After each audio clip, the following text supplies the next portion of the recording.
Најпрво се слушна силна бучава, а потоа следеше ветер со огромна брзина и вител кој носеше се со себе.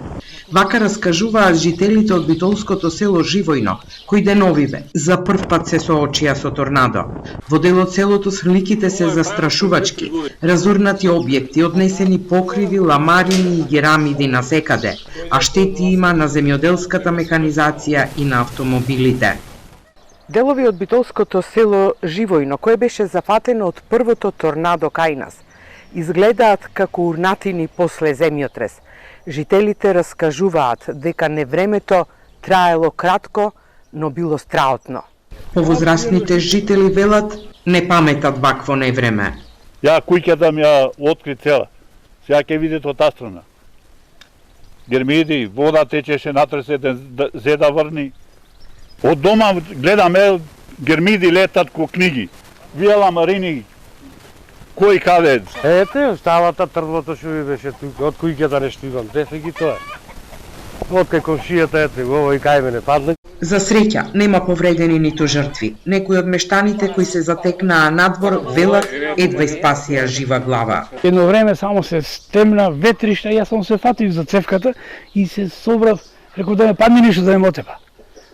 И сето тоа помине и станавме, се гледаме, добри сме, сите сме, тука сме и внучињата ми вика, де зашол, па ни го нема, рече, гаражата, ни ја крена ветрот. Кога гледаме, ја нема гаражата, крената нагоре.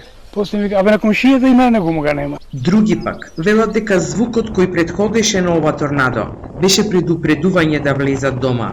Го влегов дома и слушнав едно јако зуење. Исто кога имало не знам колку улишта пуштено. Да зуе и то чудо.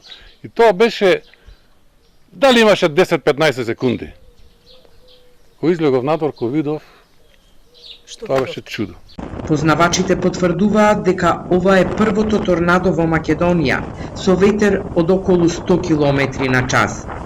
За да се случи торнадо, треба торнадото да е допри земјата. Кој ќе е допри земјата и ќе почне да врти на земја, станува збор за торнадо. Иако беше тоа краткотрајно, нели? Траеше околу 10 секунди, после тоа се повлече, сепак може да кажеме дека навистина се случи.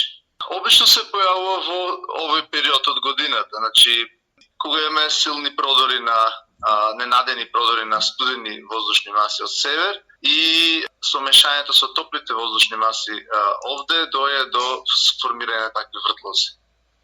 Ристов уверува дека Македонија не е подрачје каде може да се очекуваат интензивни појави на торнада со поголема јачина од ова во битолското село Живојно.